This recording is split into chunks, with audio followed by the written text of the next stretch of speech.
C'est le dernier tabou sur la guerre d'Algérie dont personne ne veut jamais parler, tellement le traumatisme est immense.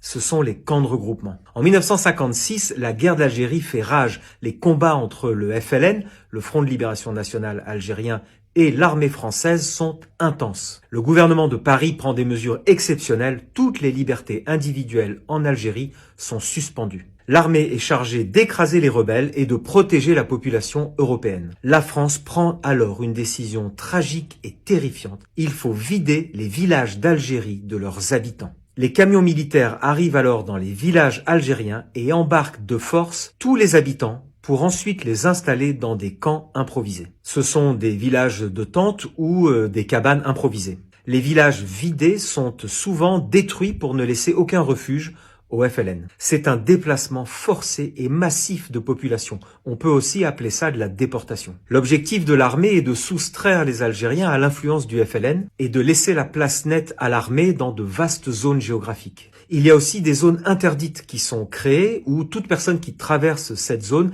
est immédiatement abattue sur le champ et sans sommation. Il y a aussi des camps d'internement qui sont créés pour enfermer tous les Algériens qui sont jugés dangereux ou proches du FLN. Des dizaines de milliers d'Algériens se trouvent ainsi placés dans ces camps sans aucun jugement. Certains de ces centres d'internement sont aussi installés en métropole, dans l'Aveyron, dans le Gard ou dans la Marne. Il y a eu plus de 3700 camps de regroupement. Près de 3 millions d'Algériens ont été déplacés de leur village vers ces camps. Cela fait 50% de la population rurale de l'époque. Les conditions de vie dans ces camps de regroupement sont inhumaines. La nourriture est insuffisante, les conditions sanitaires sont rudimentaires et la mortalité infantile est très importante. C'est tellement dramatique qu'en 1959, il y a un jeune qui s'appelle Michel Rocard, qui deviendra Premier ministre bien plus tard, qui visite ces camps de regroupement et il est tellement choqué qu'il rédige un rapport qu'il remet au délégué général de l'Algérie. Mais il faut attendre que la presse s'en empare pour que l'opinion française réagisse à ce scandale. Les Français sont sous le choc,